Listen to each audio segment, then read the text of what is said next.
Everybody seems to want to paint things in shades of black and white, right and wrong, very, very definitive. There's no room for detail or nuance or a middle ground or changing of the mind or anything like that. And I think this is very much the case in Sebastien Haller. And I think in particular, actually everything.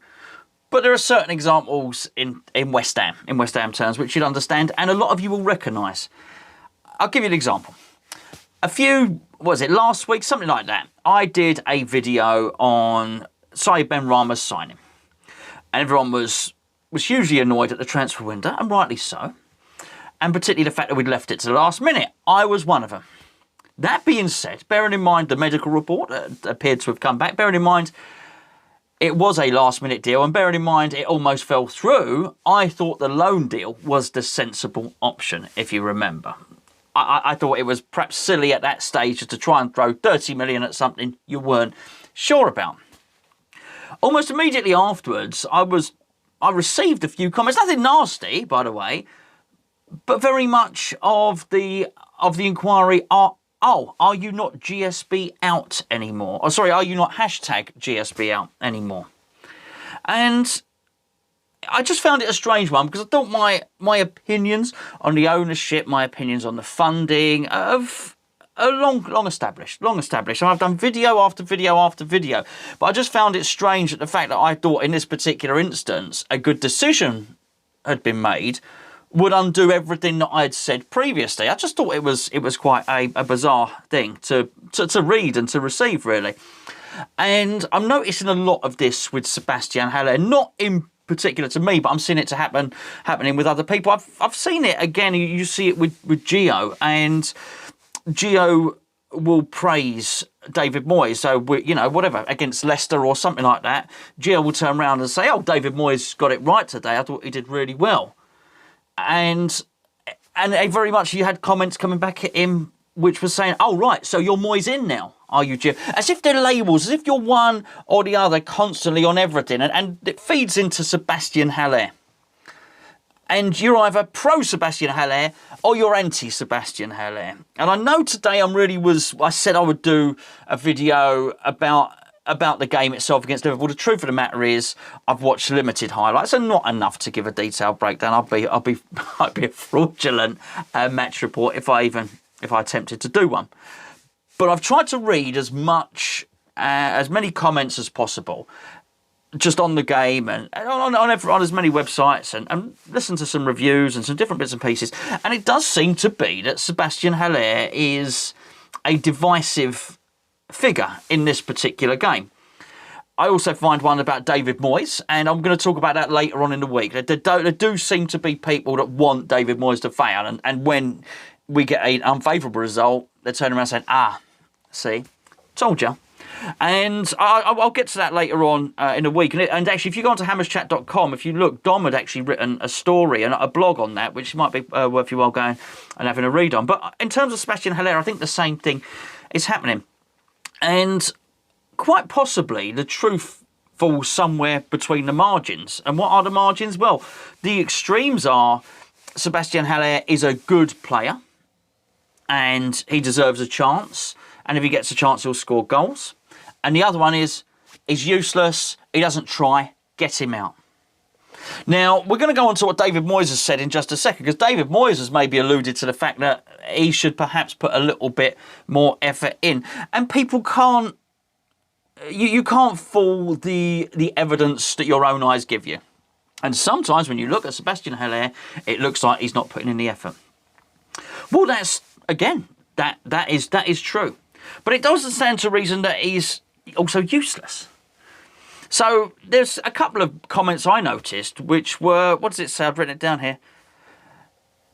Haller is useless, bin him, ditch him, get rid. Now, again, the truth is somewhere in between. He could not be a good fit for West Ham, but that doesn't necessarily mean he's useless. Well, clearly he's not useless. So there's lots of people saying, well, if you look at how he played in the system against Frankfurt, it was all working for him. The system suited him. The system doesn't suit him at West Ham. Well, that is also true. But both people can be. The other side of the argument, which is, yeah, but he's not trying enough. He's not working hard enough. Well, that's also true. They can both be true. But it's clearly not working out for him at West Ham United. But I don't think he's useless. I do think the truth is somewhere in the middle. I think he's a talented player. There could be any number of things. The system doesn't suit him.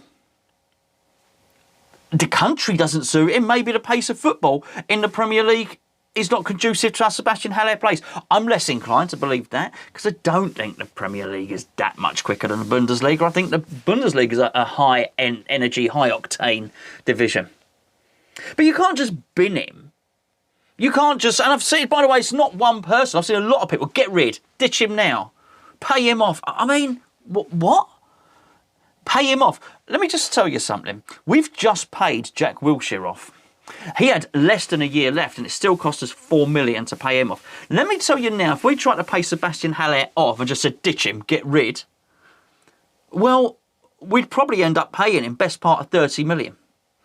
Now, I'm pretty sure those people who are saying ditch him, get rid, and would have him paid off, I'm pretty sure by the time they got round to the next transfer window, they'd be saying, well, OK, well, let's spend some money. Let's spend some money on a striker. They wouldn't be particularly sympathetic if anyone to turn round and say, oh, well, hold on, we don't have any money left. We spent it all paying Sebastien Haller off.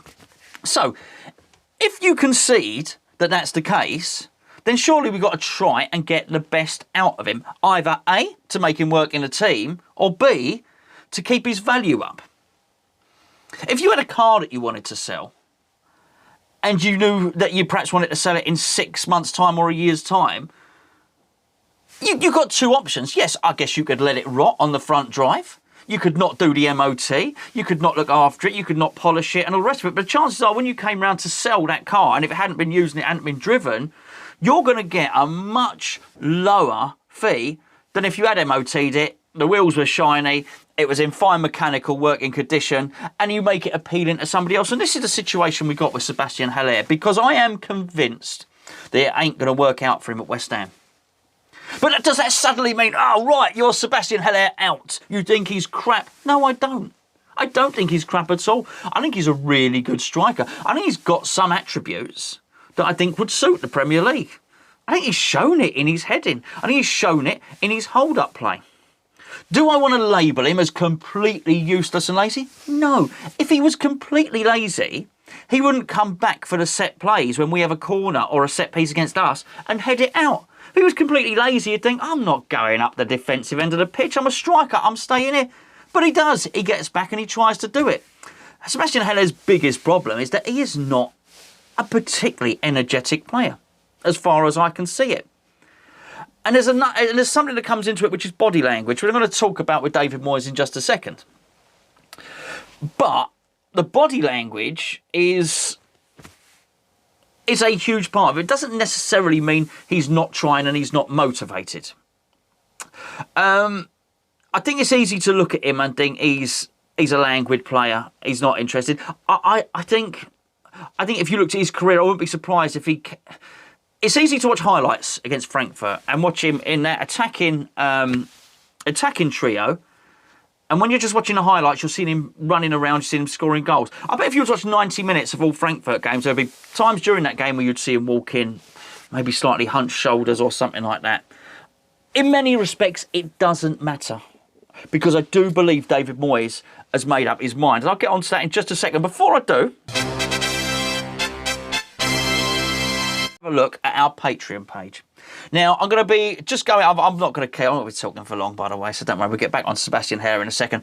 We got 4 tiers in our Patreon. Why would you join Patreon? Well, there's 2 reasons. Number one, firstly, it supports Hammers Chat and it helps us out. It helps us keep going. We're going anyway. Even if you don't, you get all this stuff for free and everything you do. I still upload every day on here. Gio, Tom, Charlie, Rebecca, everybody still does their stuff. We've got 4 different tiers of Patreon. The other reason you might do it, aside from supporting Hammers Chat, is that you get a bit of extra content. So, the lowest tier is $3.50. You get access to a player rating series. So after each and every game, either myself or Gio, or most of the time both of us, will upload video where we rate each player in the team, in the West Ham team. And that either goes up the same day or the next morning, depending on what time the match is finished. You get a quarterly channel update video. You get 2 Patreon podcasts per month. which are, you won't see them unless you are signed up to Patreon. Get early access to our videos, opportunity to appear on the Patreon podcast, and you get a discount in our online store after you're a patron for 6 months. That's $3.50. The link is in the description below. If you'd like to support Hammer's Chat, if you'd like a little bit of extra content, that tier there, please do click the link below. Right, David Moyes. I'm going to read something out to you now about David Moyes. I am, if I can find my glasses. This is what David Moyes has said about Sebastien Haller. He has said, I think Sebastien has got to be self-motivated to get his level of performance up so he can score goals. The suggestion is that Haller is not motivated, or he's not self-motivated. Maybe I always try and pick apart people's words. So maybe it's not saying he's not motivated, maybe he's just saying, I always have to motivate him, I have to give him a rocket up the arse, he needs to motivate himself. I don't know, I think that's a funny one, quite telling. He says, we will show faith in him, we want him to come back and get us to goals and performances that go with it. It's always going to be a hard game for anybody against Liverpool. It would have even been hard for Mikel Antonio or anyone else. We want Seb to get goals as he has done in the past. We'll give him the opportunity, but obviously his performance levels need to be good. That's not a good school report. That's a must do better. And I think he would really... I know how he can improve. I think there's a body language aspect. I think there's a running aspect. And I think I know what David Moyes wants to see. I just don't think we're going to see it because I don't think that's how Sebastien Haller plays football. And I think possibly Sebastien Haller regrets coming to West Ham. I really do. It's not worked out for him. And I don't think... It's not all down to him. I do think he's a talented player. I just think there's a certain set of circumstances. And this is what I was saying about something falling between the margins. Of booting him out and not working him, being a good player. The truth is just somewhere in the middle. We all know that David Moyes wanted Joshua King.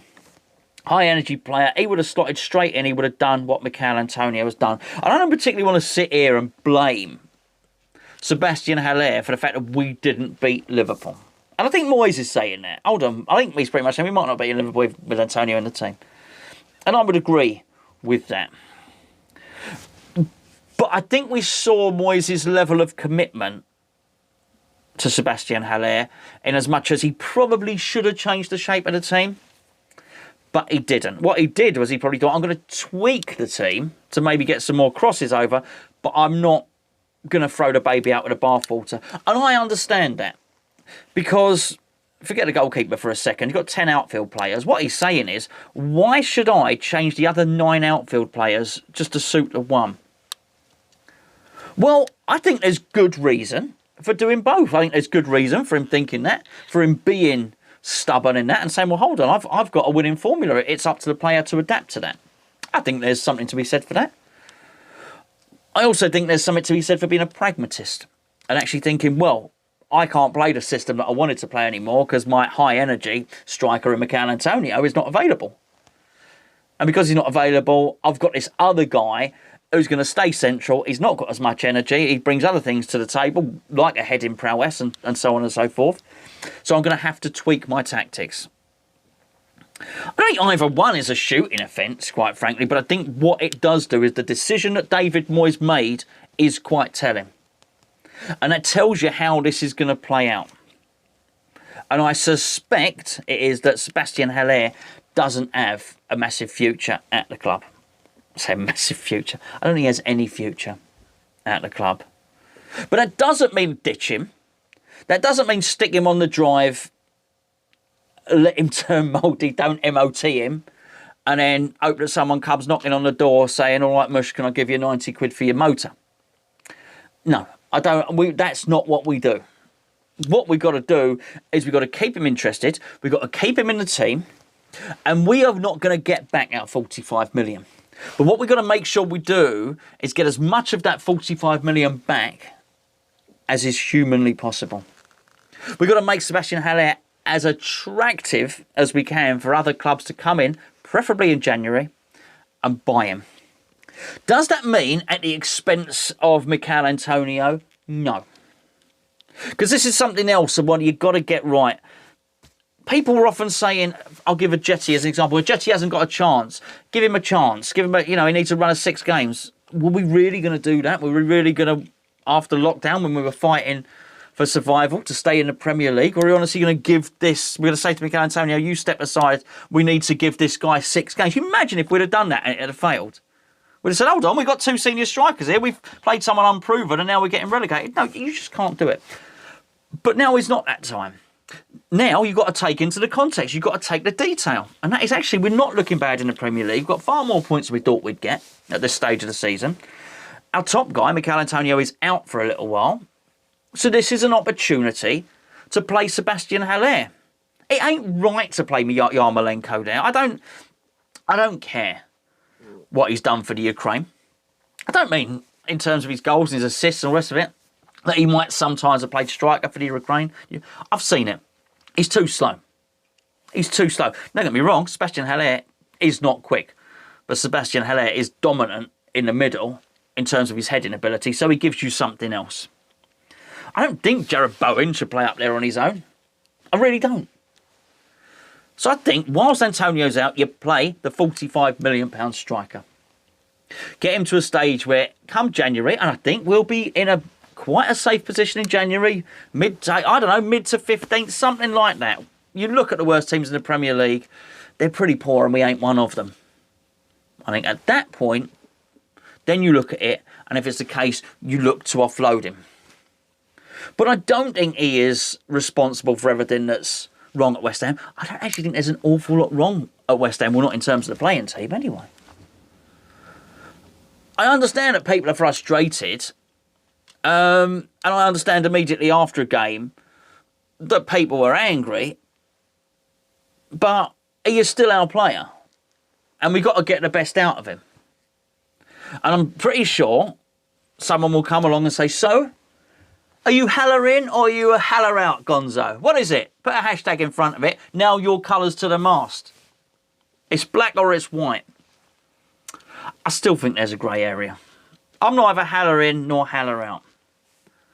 The truth of the matter is, I suspect that there's no grey area for David Moyes. I suspect David Moyes has looked at him, and the fact that he hasn't changed his system, the fact that when it's time to do substitutions, he tries to do something a little bit different, probably indicates that despite what David Moyes is saying about more effort, Sebastien Haller, he will never be, ever, West Ham's first choice striker under David Moyes. And that is reason enough for him not to stay at West Ham.